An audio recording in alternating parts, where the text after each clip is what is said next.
Alhamdulillahirabbil alamin wa bihi nasta'in ala umuri dunya waddin. Wassalatu wassalamu ala asyrofil anbiya'i wal mursalin wa ala alihi wa ashabihi ajma'in. Allahumma anfa'na bima 'allamtana wa 'allimna ma yanfa'una wa zidna ilman. Allahumma kfina bi halalika an haramik wa ghnina bi fadlik aman siwa. Allah ta'ala fil kitabil aziz. A'udzu billahi minasyaitonir rajim. Innamas shadaqatu lil fuqara'i wal masakin wal 'amilin 'alaiha wa mu'allafati qulubuhum wa fir riqab wal gharimin wa fi sabilillah wa ibnis sabil. Faridatun minallah wallahu alimun hakim. Kama qala fi ayatil ukhra, a'udzu billahi minasyaitonir rajim, yamhaqullahu riba wa yurbis shadaqah. Shadaqallahul azim. Amma ba'du. Alhamdulillah, segala puji syukur kehadirat Allah Subhanahu wa ta'ala. Dengannya kita memohon pertolongan atas urusan dunia dan akhirat kita, karena tanpa pertolongannya, tanpa kemudahannya, barangkali kita tidak bisa berkumpul di musola yang insya Allah penuh berkah ini, di musola Al-Ikhlas.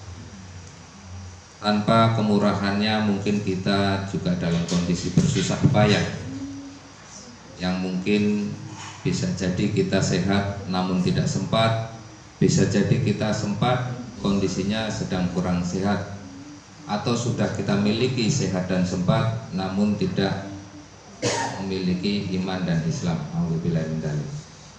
Atasnya kita bersyukur kepada Allah atas nikmat sehat, sempat, iman dan Islam. Selanjutnya salam beserta salawat marilah senantiasa kita curah limpahkan kepada junjungan Nabi besar kita Muhammad Sallallahu Alaihi Wasallam, khatamun nabiyyin, Nabi terakhir yang menutup risalah agama Islam. Adalah risalah panjang dari Nabi Adam alaihissalam hingga kepada kenabian beliau Nabi kita Muhammad Sallallahu Alaihi Wasallam. Mudah-mudahan dengan senantiasa bersolawat adalah upaya pemantasan diri kita sebagai umat yang dirinduinya, umat yang senantiasa dikhawatirkannya. Mudah-mudahan kelak kita akan berjumpa dengannya, ditungguinya di tepian telaga Kautsar. Amin ya rabbal alamin. Mudah-mudahan Allah senantiasa lembutkan hati dan pikiran kita untuk senantiasa merasa bodoh, untuk merasa terus menjadi makhluk Allah yang lemah. Karena tanpa kesadaran itu mungkin kita juga menjadi manusia yang seringkali pongah, seringkali sombong, seringkali merasa bisa, dan itu tentu adalah satu hal yang tidak Allah kehendaki. Mudah-mudahan Allah senantiasa lembutkan hati kita untuk bermajelis. Mudah-mudahan dengan bermajelis ilmu ini adalah upaya menggugurkan kewajiban kita minimal, karena faridatun ala kulli muslimin wal muslimat. Kemudian mudah-mudahan Allah juga senantiasa cukupi rezeki kita dengan satu hal yang halal, yang baik, yang thayyib, sehingga kita merasa tenang, merasa berkecukupan. Karena tanda rezeki kita mungkin halal namun tidak thayyib adalah rasa kurang yang tiada henti, yang membuat kita menjadi budak waktu, sibuk tiada henti, sehingga kita lupa untuk beribadah. A'udzubillahi min dzalik. Sementara penciptaan dasar kita, kenapa kita diciptakan adalah tiada lain untuk beribadah. Alhamdulillah pada kesempatan hari Selasa malam Rabu yang biasa saya mengisi di sini, memang kali ini adalah malam yang insya Allah sangat luar biasa, karena pada malam hari ini teman-teman dari Lazismu juga alhamdulillah Allah beri kesempatan hadir dalam rangka saling sapa, yaitu sampai Isya kita keliling sampaikan program. Dan program Lazismu pada malam hari ini adalah terkait dengan sosialisasi zakat fitrah, yang dengan segala kerendahan hati kami dari Lazismu, saya mewakili teman-teman lain di Lazismu, memohon maaf yang setulus-tulusnya kepada Bapak Ibu semuanya yang barangkali dalam pelaksanaan tahun lalu membuat polemik. Sebetulnya tidak harus menjadi polemik, namun karena sosialisasinya mungkin kurang sehingga menjadi sedikit ricuh. Untuk malam hari ini saya hanya ingin membacakan dari putusan Tarjih pada Munas 31 kemarin. Nanti di sesi selanjutnya kami mempersilahkan Bapak Ibu, atau di sesi kedua kita ingin audiensi. Jadi kita pengen mendengarkan pendapat Bapak Ibu semuanya. Untuk apa? Ini sangat penting untuk langkah kaki kami ke depan, untuk kemudian kami memutuskan hal yang sangat penting ini, karena zakat adalah ibadah yang Allah tentukan langsung, faridatum minallah, sebagaimana ayat 60 surat At-Taubah yang saya bacakan di muqaddimah tadi, faridatum minallah. Jadi kewajiban ini datang dari Allah, aturan mainnya juga datang dari Allah. Sebagaimana halnya sholat, sholat juga wajib atas semua muslim dan muslimah, kecuali yang tidak sadar atau gila, atau kalau wanita mungkin sedang haid. Tapi selain dari itu wajib hukumnya. Sebagaimana zakat pun demikian. Jika sudah nisab, jika sudah haul, maka wajib hukumnya zakat. Namun pada malam hari ini saya membatasi untuk membacakan zakatul fitr. Apa itu zakat fitr? Zakat fitri atau zakat fitrah, kita biasa lazim menyebut itu. Sesuai dengan fitr yang dari bahasa Arab, asal katanya iftar. Iftar itu berbuka. Jadi Idul Fitr adalah perayaan berbuka atau perayaan makan-makan. Maka di sini ada zakat fitri atau zakat fitrah. Disebut zakat fitrah karena memang tuhrotan lisoim, untuk membersihkan puasa kita. Mungkin dari perkataan yang tidak kita sadari, mungkin menyinggung orang lain, atau perkataan kita tidak baik. Zakat fitri itu berfungsi untuk itu. Makanya biasa disebut zakat fitrah, kembali suci. Jadi mau fitri mau fitrah insya Allah terkandung maksud yang sama. Saya bacakan di Munas yang ke-31 kurang lebih ada 6 butir yang akan saya bacakan. Saya sifatnya hanya membaca saja. Bapak Ibu mohon menyimak. 1. Zakat fitri wajib setiap jiwa orang muslim yang berkelapangan rizki, baik orang merdeka maupun hamba sahaya, laki-laki maupun perempuan, dewasa maupun anak-anak. Zakat fitri hamba sahaya ditanggung oleh tuannya, zakat fitri anak-anak ditanggung oleh orang tuanya. Cukup jelas nggih? Butir ke-1 cukup jelas. Jadi wajib guys doyo muslim yang berkemampuan atau berkelapangan rezeki.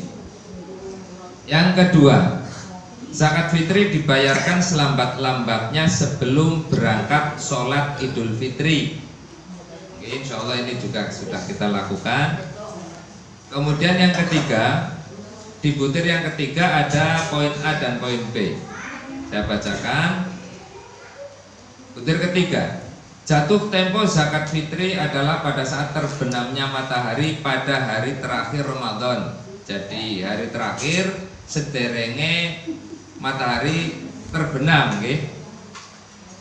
Yang poin A, orang muslim yang meninggal sebelum saat tersebut tidak wajib dibayarkan zakat fitrinya karena belum jatuh tempo. Terus nek wonten tiang seda, tiang sedo sebelum jatuh tempo itu tidak wajib dibayarkan zakatnya.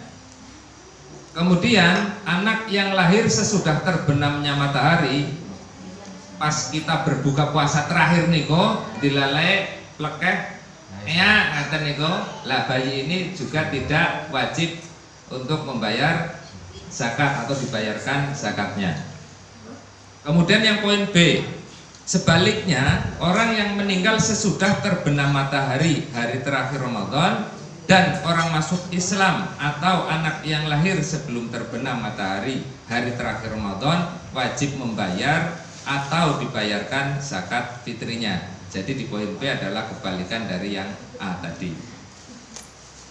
Butir yang keempat, zakat fitri yang dibayarkan berupa makanan pokok dengan kadar 1 sok atau kurang lebih 2,5 kilo sampai dengan 3 kilo, okay? Atau uang seharga kadar makanan pokok tersebut. Lah ini tarjih membolehkan menggunakan uang. Jadi kita jangan kemudian campur aduk, nggih. Oh, zakat fitri itu harus makanan pokok saja. Itu tidak. Untuk tarjih membolehkan, kata seniku. Jadi tidak masalah ketika ada orang yang mungkin saja belum sempat membeli beras kok sudah mau tenggelam matahari, itu boleh saja menggunakan uang sebesar harga makanan pokok tersebut. Yang kelima, lah ini yang mungkin agak membuat heboh atau polemik kalau wingi, nggih. Poin kelima, butir kelima, zakat fitri dapat diwujudkan dalam bentuk modal usaha bagi orang miskin atau bentuk lain yang serupa, misalnya beasiswa anak miskin atau wabni sabil di sini.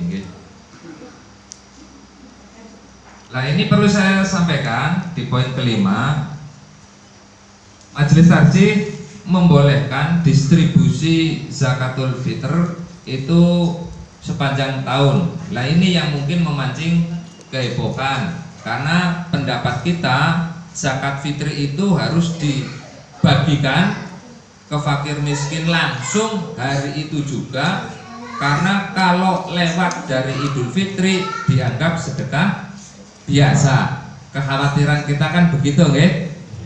Nah, ini ingin saya sampaikan bahwasanya kita membayar sebelum tenggelamnya matahari di hari terakhir itu muzakinya, muzakinya harus membayarkan zakat fitr dari awal Ramadan juga sudah boleh, hari pertama kita berpuasa sudah boleh sampai dengan hari terakhir, sederhananya ngaten niku, itu sudah makbul, itu sudah diterima. Persoalan teknis membagikan adalah persoalan amil, di mana amil bertanggung jawab pendayagunaan zakat. Ngaten nggih? Bila mana di salah satu daerah belum terselesaikan masalah perutnya, ada bagian dari saudara kita, mungkin tetangga kita barangkali yang masih kesulitan membeli makanan, maka zakatul fitr sangat-sangat wajib untuk bahan makanan pokok itu. Ngaten. Jadi di sini kenapa diperbolehkan sepanjang tahun? Terkadang begini, di salah satu rumah misal saja ada 10 jiwa, dimana kan itu menerima zakat fitri sangat banyak, yang terkadang ora tahu perlu beras akeh, kadang sebagian besarnya malah dijual, dijadikan uang, kemudian malah buat beli mercon, kata seniku. Nah ini bukan di Losari, di sana-sana di seniku. Nah inilah yang kemudian dibahas. Maka untuk pendayagunaan zakat memang itu adalah kewajibannya amil. Sebagaimana tujuan zakat adalah tukmatanil masakin, untuk menyelesaikan persoalan-persoalannya orang miskin. Arep menyelesaikan apa arep bruk-brukan tinggal lunga, kan kados niku logikanya. Lah, maka Majelis Tarjih membolehkan kalau tidak hari itu langsung dihabiskan, maka boleh. Misal umpamanya perolehan yang kita dapat tahun kemarin 10 ton lebih, 10 ton lebih, di mana mustahik itu yang kami catat, yang ada pada catatan kami kurang lebih 320. Ngaten nggih. Kalau 10 ton memang dikhususkan tu'matan lil masakin sesuai tarji, hanya untuk fakir dan miskin saja, insya Allah kalau didistribusikan satu hari itu akan sangat melimpah, sangat melimpah. Maka dari situlah kemudian dibolehkan untuk didistribusikan sepanjang tahun. Misal umpamanya kewajiban amil menanyakan bagaimana berasnya sudah habis apa belum. Oh nggih niki sampun telas ngencang dipun jujugi. Lah itu kewajiban amil untuk mengantar. Ngaten nggih. Jadi 10 ton kalau dibagi 300-an suruh, 300-an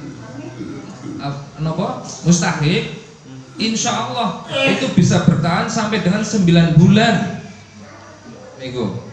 Jadi kita yang tidak termasuk dalam asnaf fakir miskin menahan diri saja, karena zakat itu fungsinya betul-betul tu'matan lil masakin, menyelesaikan persoalan orang-orang miskin. Tapi bila mana memang kita termasuk di dalamnya, kadang kayak tumbas pos niku sering nopo kangelan ngaten niku, itu nanti insya Allah akan kami fasilitasi untuk nopo registrasi istilahnya, nggih. Kami catat,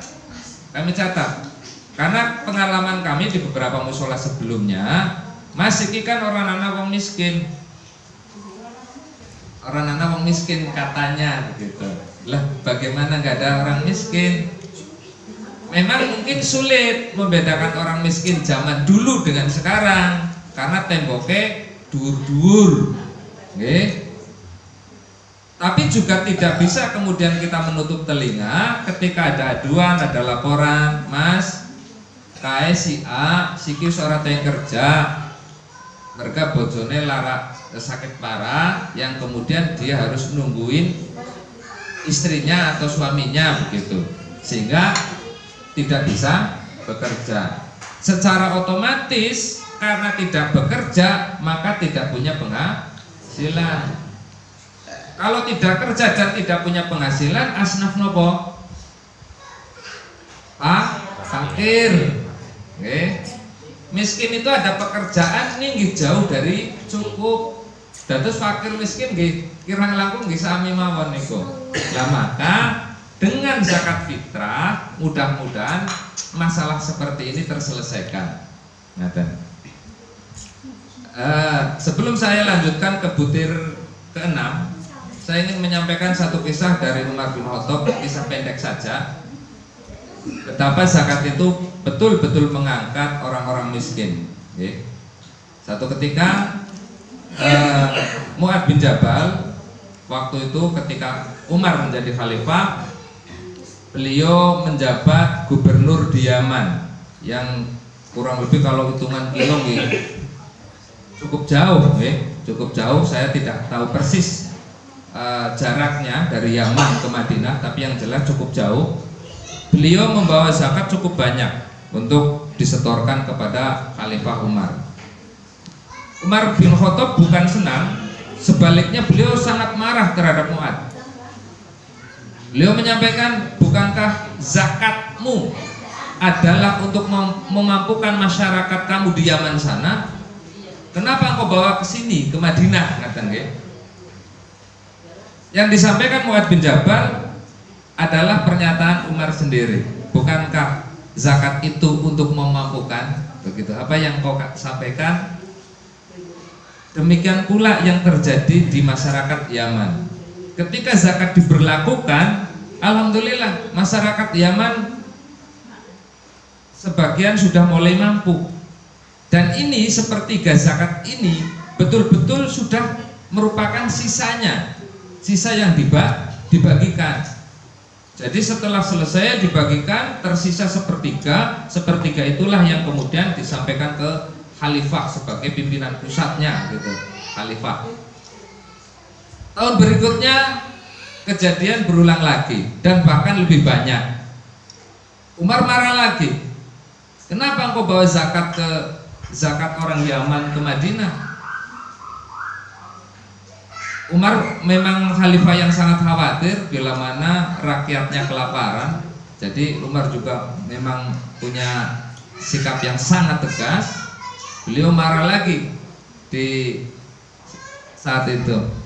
Ditanya lagi, bukankah zakatnya orang Yaman mestinya dikembalikan untuk masyarakat Yaman yang belum mampu, untuk kemudian yang tadinya mustahik minimal beranjak menjadi munfik, orang yang bisa mudah berinfak kalau memang belum menjadi mustahik, ngaten nggih, minimal beranjak. Dijawab lagi oleh Mu'ad, betul, bukankah zakat itu untuk memampukan orang yang belum mampu menjadi mampu? Demikian yang terjadi di masyarakat kami di Yaman sana. Jadi di tahun berikutnya Mu'ad bin Jabal mengembalikan setengah dari zakat orang Yaman. Di tahun berikutnya sama, berulang lagi, 2/3 yang disetorkan ke Umar, karena memang zakat ternyata menyelesaikan persoalan-persoalan orang miskin di Yaman tersebut. Ketika saya mentadaburi kisah singkat ini, saya bermuhasabah, sekiranya Muhammadiyah itu masuk losari tahun pinten Bapak Ibu? Wonten ingkang mangertos? Tahun mawon, boten usah tanggale napa wulane. Muhammadiyah mlebet mriki. Kesupen napa boten ngertos? Boten ngertos nggih. Nggih, kula nggih nembe mawon ngertos kala wingi. Ketika Pak Lik kami Likwawan mabit malam bina iman dan takwa di Kejobong. Di Kejobong katanya Muhammadiyah itu masuk sana 1930 Masehi. Jadi sebelum kemerdekaan Muhammadiyah sudah sampai di Kejobong. Oke. Lah, terus sampai Losari tahun pinten? Sampai di Losari 1935. Nggih, kacek gangsal tahun kirang langkung. Yang ingin saya tanyakan kepada Bapak Ibu, sebelum Muhammadiyah datang, kinten-kinten sampun zakat nopo dereng Losari? Sudah melakukan zakat fitrah apa belum? Dereng lahir, boten ngertos nggih. Kayan-kayane lah. Sampun zakat fitrah nopo dereng 1935 ke bawah. Lagi kata suki sampun. Ini mungkin belum begitu teratur. Nah, sebut saja Muhammadiyah 1935 masuk ke Losari, kemudian dibacakanlah tarjih, misal. Tarjih kita berbunyi kurang lebih yang tadi saya bacakan, okay? Zakat fitrah itu dibayarkan setiap muslim yang berkemampuan, baik pria ataupun wanita, baik tua ataupun muda, baik merdeka ataupun hamba sahaya. Semuanya wajib kalau berkelapangan rezeki. Itu jelas, clear, 2,5 sampai dengan 3 kilo. Kata Sukir ini ingatan. Persoalannya 1935 sampai dengan 2024 pinten tahun Bapak Ibu? Akeh tahun lagi. Akeh tahun. Kira-kira nyaris 1 abad lah, begitu saja kepenake. Hampir 1 abad. Tapi kenapa zakat belum juga menyelesaikan persoalan? Sementara Umar bin Khattab hanya perlu waktu 3 tahun, Yaman selesai. Itu. Nah, ini yang kemudian saya juga sampaikan kepada Bapak pimpinan ranting. Bila mana zakat terus-terusan dikelola seperti yang sudah-sudah, sepertinya kami berat mengemban amanah. Karena fungsi amil menjadi wajib adalah ketika persoalannya adalah pendayagunaan zakat.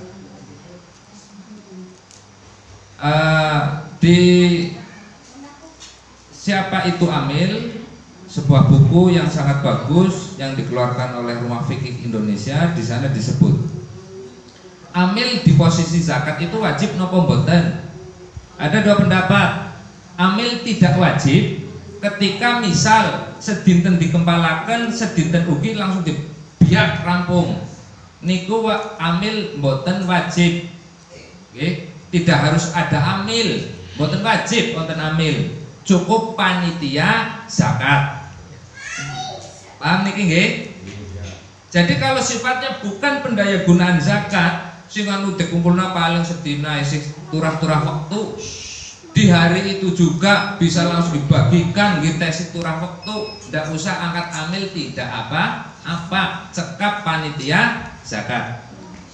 Namun bila mana kebutuhannya untuk mendaya gunakan zakat, zakat betul-betul untuk matan lil masakin, untuk menyelesaikan persoalan-persoalan orang yang tidak mampu betul, maka kedudukan amil menjadi wajib. Ngaten nggih? Karena kemarin ada masukan, lah nek umpamane arep dibagi nang fakir miskin tok, nyombe yang bagi dewek. Kados niku. Berarti ndak perlu amil. Lah terus karepe pripun? Kan ngaten nggih? Ya kayak biasane baik. Lah biasanya kados pundi? Dibagi kabeh rata. Dibagi kabeh rata, ternyata itu tidak adil. Nggih. Adil apa mboten dibagi rata? Atas komunis mawon sama rasa sama rata. Ndak begitu Islam, ndak begitu. Yang memang tidak berkemampuan mestinya dibantu lebih besar. Zakat itu kan tadi saya bacakan satu ayat dari Allah. Allah berfirman, yang haqullahu riba wa yurbi shadaqah. Allah itu akan musnahkan riba, akan suburkan sedekah.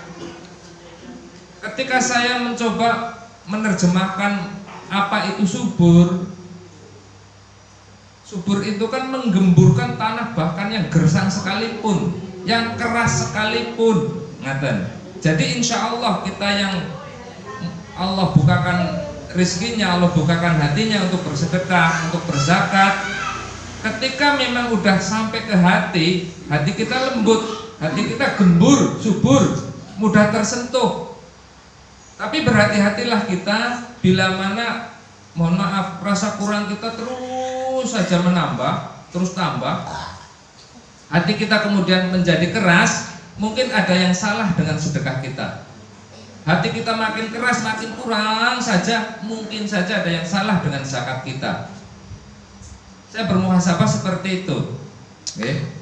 Nah, maka saya sangat setuju, sangat bersepakat dengan para alim ulama kita yang di majelis tarjih dan tajdid untuk memang memutuskan hal ini. Dan itu pun juga saya konsultasikan dengan kesepuan. Misal seperti kemarin, karena ini hal baik saya sebut nama, dengan Mbah Kirto kami berkonsultasi. Beliau juga dulunya UPZ, okay? UPZ itu kepanjangan apa mas? Unit panitia zakat atau apalah? Betul ya? Unit panitia zakat. Beliau mengatakan kalau memang betul-betul sesuai tarjih, awit mbiyen si tarjih zakat fitrah wong-wong miskin tok kados niku. Saya kaget. Berarti pemahaman ini sebetulnya sudah lama. Ning belum bisa diterapkan. Jadi saya, ya Allah, kalau memang kami ini diberikan amanah, mudah-mudahan kami bisa melaksanakan sesuai tarjih. Nah ini betul-betul kami ingin mendengar masukan dari Bapak Ibu semua, sekiranya bisa ditegakkan hal itu apa tidak. Jadi misal umpamanya inyong nganti ora kebagian, sementara inyong ki jenengan memang lagi angel, kami buka selebar-lebarnya pintu hati dan telinga kami, waktu kami untuk mendengarkan Bapak Ibu semuanya. Insya Allah nanti kami registrasi sehingga data yang kami miliki data yang betul-betul akurat, sehingga betul-betul meminjam istilah orang pemerintahan tepat sasaran kata seniku. Okay? Kalau tepat sasaran insya Allah zakat itu pasti memampukan, menumbuhkan. Karena di akhir kisah yang tadi saya sampaikan ke Bapak Ibu, Umar dalam hati mengatakan, kalau saya diberi kesempatan lagi, harta orang-orang kaya ini seluruh harta orang-orang kaya akan dibagikan kepada orang miskin.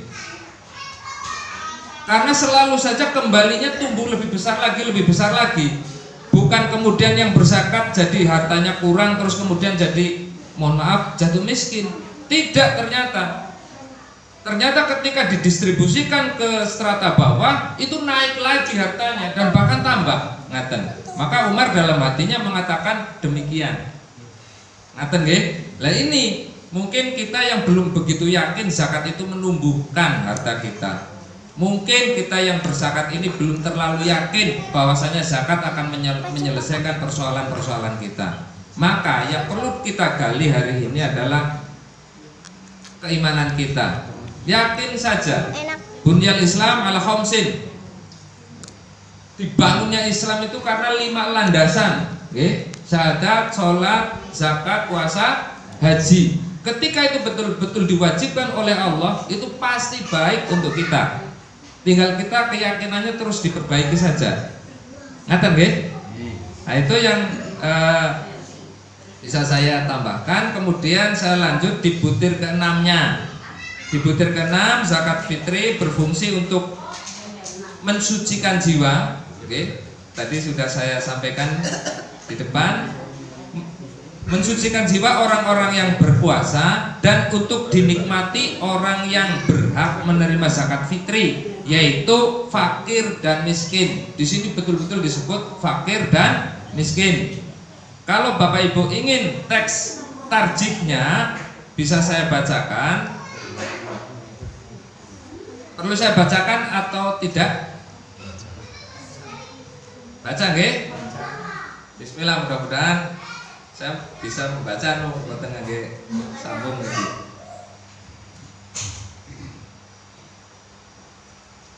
Teks HPT niku himpunan putusan tarjih 1. Yang cetakan ketiga saja keluarannya 1967.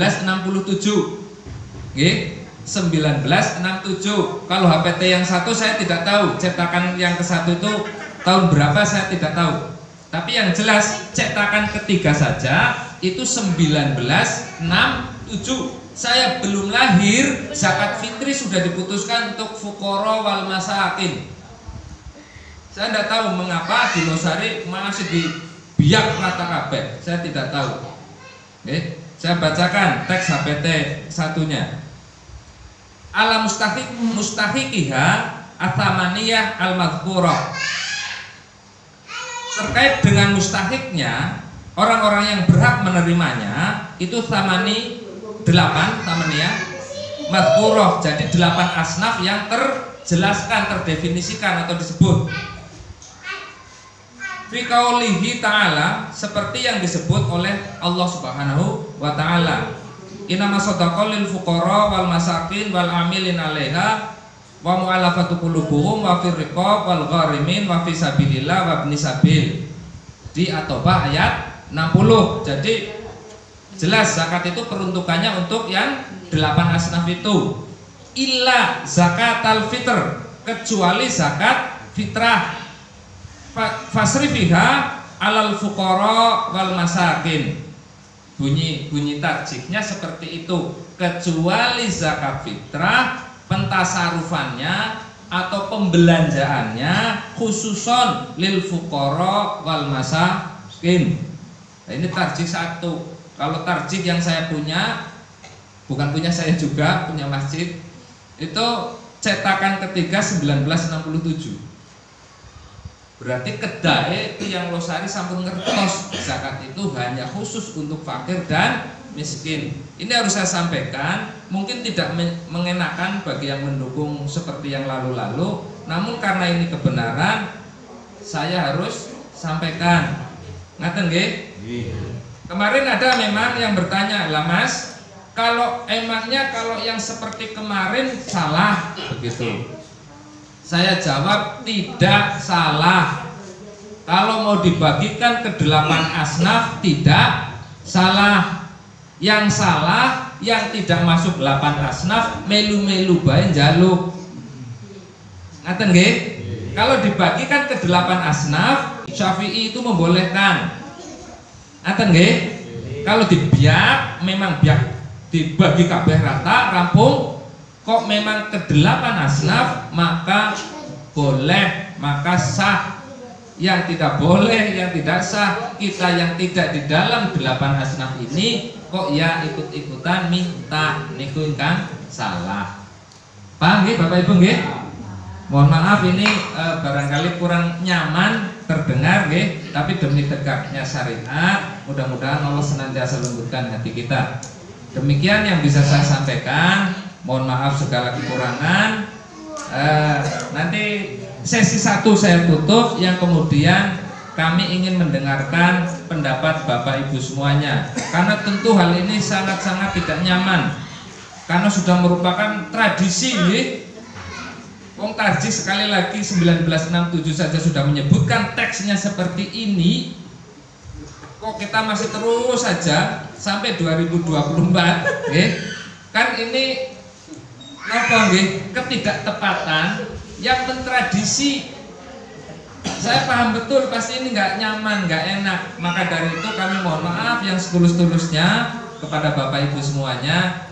Tapi mudah-mudahan jika Allah lembutkan hati kita, lembutkan pikiran kita, insya Allah terbuka lebih rezeki kita. Amin. Amin.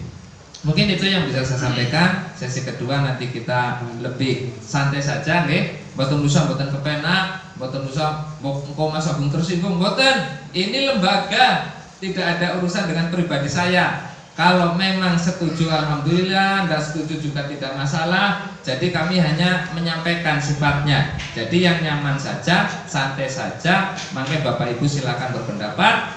Nanti pendapat Bapak Ibu akan menjadi poin penting dalam kami memutuskan langkah kami ke depan. Atan nasrul minallah wa fathun qarib wa basyiril mu'minin. Billahi taufiq wal hidayah. Wassalamualaikum warahmatullahi wabarakatuh. Waalaikumsalam.